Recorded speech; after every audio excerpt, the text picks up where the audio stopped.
What's going on, guys? So today we have a nice green day in the market, so I decided to do an episode of too much news, and that's simply because we just have too much news. So I'm going to be catching you guys up on the auto industry. We'll be talking about NIO, Tesla, and more companies. We'll also be talking about Apple and the pot sector, of course. So before we get this video started, let me know what you guys think of this green day. Do you think this is just the first of many green days to come, or this is just one green day followed by another red week? Before we get this video started, don't forget, give me a thumbs up, hit that notification bell, smash that subscribe button, and let's get this video started. First, I'm going to be looking at the markets. We're going to be looking at the hottest stocks of the day, and we have ticker symbol LVXI up 100% today, ticker symbol SOLY up 32.67%. So Solutions Inc., Healthcare Advanced Medical Equipment and Technology Company, is up 32.67% today. Ticker symbol SSFT up 26.3%. Ticker symbol YRIV is up 20.5%. Cali, KALY, is up 18.75%. We got a lot of companies in the green right now. Namaste, we have up 11.11%. Ticker symbol IMT, which is International Montaro, is up 10%. Turtle Beach, which is ticker symbol HEAR, is up 9.5%. Wynn Resorts is up 7.9%. Snapchat is up 7.6%. Aurora Cannabis is currently up 7.7%. We have a lot of companies in the green. We even have Tesla up 7.6%. T-God is up 7%. I think you guys get the point. The markets are pretty green. So we got the S&P 500 up 50.73 points. Dow Jones is up 465 points. We got crude oil up. Bitcoin is currently down $597. Gold is up. Russell 2000 is up. 10-year bonds are up. NASDAQ is up 161 points. It's just looking like a green day overall. So we're going to go straight into the news, which is about the auto industry, which is the auto sector rallies on trade deal optimism. We're just going to be looking at the gainers from the auto sector, which is Ford is up 2.9%. General Motors is up 4.8%. Toyota's up 1.4%. Nissan's up 2.3%. Chrysler's up 2.9%. Tesla's up 7%, which is the big winner in the auto sector, and we're also going to be looking at NIO. So auto stocks are gaining after the rhetoric today on a US-Mexico trade deal improved considerably, and yesterday's better than anticipated round of US sales report are fully digested by investors. We're going to be moving on to NIO stock, which is NIO trades higher after releasing May deliveries. NIO reported 1,089 ES8s were delivered in May, a total of 2,213 vehicles delivered through the first 2 months of the second quarter. As of May 31st, deliveries of NIO ES8 electric SUV reached 17,550 total vehicles. Deliveries of the NIO ES8 reached 3,989 in the first quarter of 2019 compared with 7,980 vehicles delivered in the fourth quarter of 2018. With April and May deliveries completed, we now anticipate full second quarter ES8 deliveries to be near the top of or to exceed the company's prior guidance range of 2,800 to 3,200 quarterly deliveries.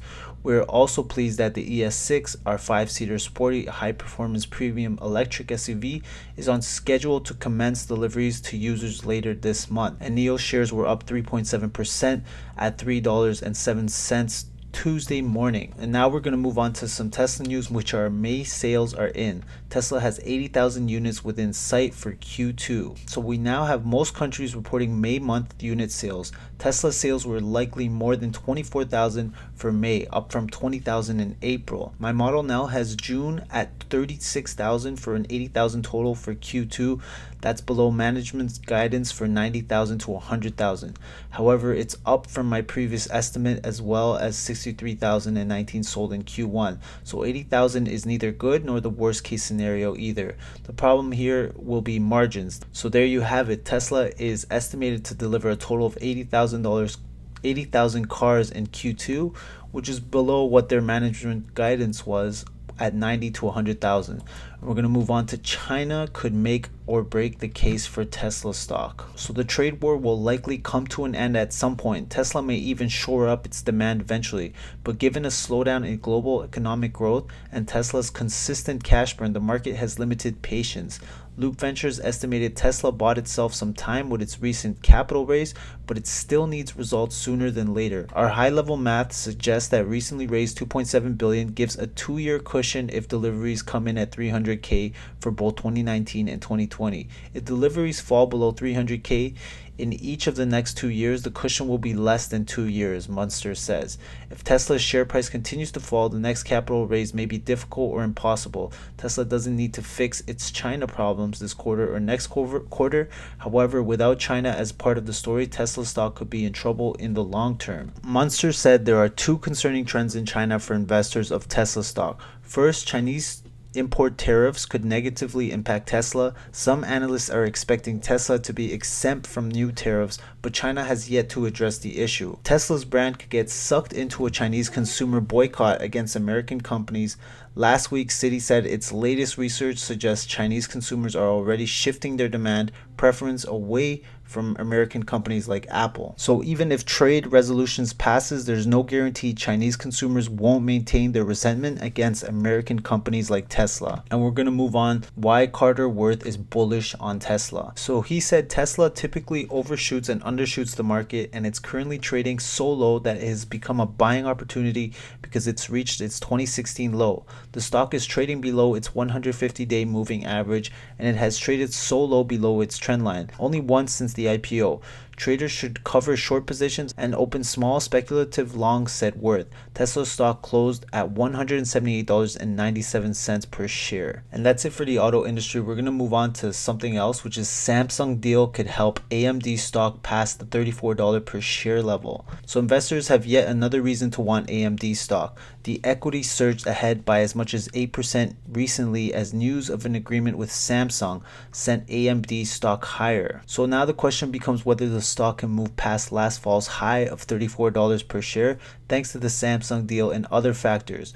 Earning growth could help take AMD stock to a new multi-year high. So moving on to the next article, which is Apple price target and estimates cut by Cannacord on China concerns. So Cannacord Genuity cut its price target on Apple by 14% because of concerns about impact of China-US trade issues and expectation for tepid iPhone upgrades ahead of the rollout of 5G. So T. Michael Walkley and Anthony Namato lowered their earnings estimates for Apple and cut their price target from $202 to $173.30.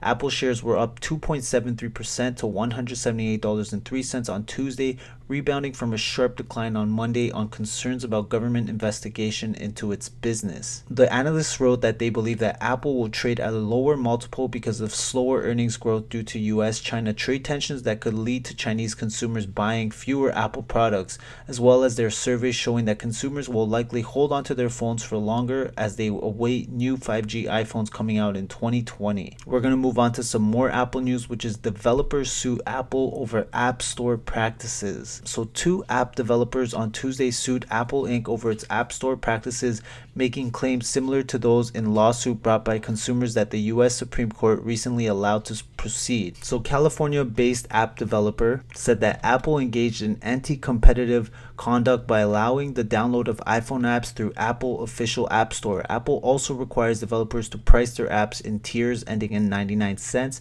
and takes up to 30% commission from developers on the sale of apps. So the claims center on the same Apple practices highlighted in a lawsuit brought by consumers, arguing that Apple practices have artificially inflated the price of software in the App Store. So that case presented a legal question of whether consumers had standing to sue Apple because it is developers, not consumers, who have a contract with Apple to be in the App Store and pay fees. But the US Supreme Court last month said the consumer lawsuit could proceed.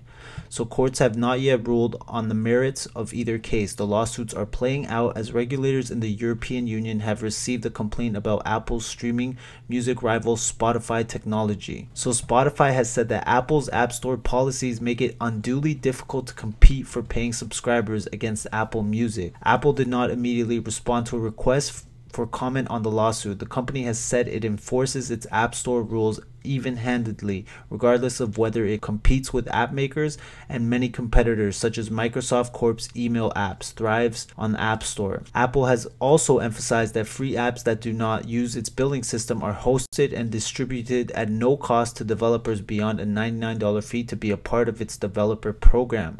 In a recent post on its App Store practices, Apple said 84% of apps on its store are free, and it has generated $120 billion in payouts for developers. So now we're just going to move on to some cannabis news. The recent dip in Aurora Cannabis stock is a buying opportunity.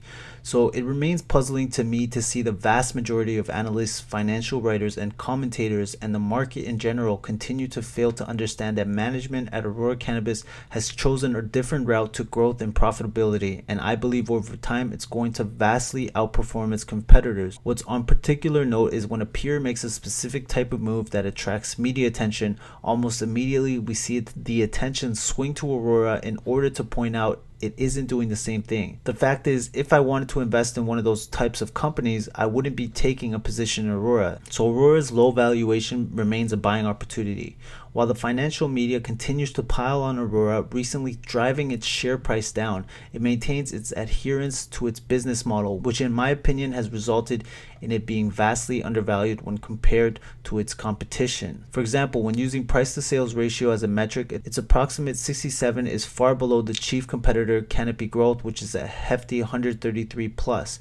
Another major competitor, Tilray, has a price to sales ratio of 77, even after plummeting from its 52-week highs of close to 85%. So the conclusion, I do believe there will be more headlines events for Aurora, and that will give its share price a nice boost. That said, it's not what investors should be looking for. Rather, they need to look at the different way the company does business and its disciplined, efficient management that is willing to sacrifice short-term value for long-term growth. Aurora is getting close to having all pieces it has built or acquired coming together, and the aligns with its production capacity soaring and demand for medical cannabis increasing at a solid pace around the world.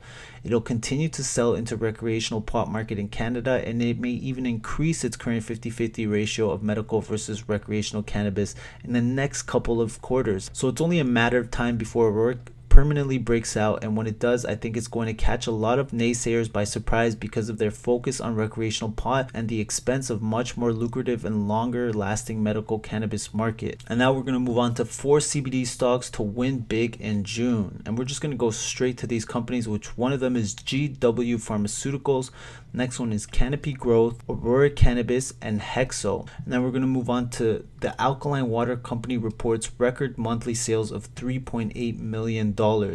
So Alkaline Water is a company that I've actually been really looking at, and I've been tempted to start a position in it, mostly because this company has been beat up. I think it's down over 70% since its all-time highs. But here you have it. It is my pleasure to report our flagship product, Alkaline 88, achieved record sales of $3.8 million in May per Nielsen data on the top 30 US value-added water brands. Was ranked as the fastest growing alkaline water over the 13-week period ending May 8, 2019. We had significant increases in our growth across all classes of trade and continue to see accelerated growth in both our bulk and single serving sizes. Began selling Alkaline to over 1,100 new convenience stores customers through the EA Bergvan program, accelerated the growth of our single serving sizes by 65%. Northeastern sales up over 100% with key customers including Shaw's, ShopRite, and Bozzuto's. Walmart sales continue to grow, sales up by 20%. Strong growth in natural and specialty stores with the appointment of CA Fortune as our national broker of records for this class of trade, sales up over 46%. Organic growth with existing customers with additional shelf facing and SKUs. I've been considering starting a position with this company.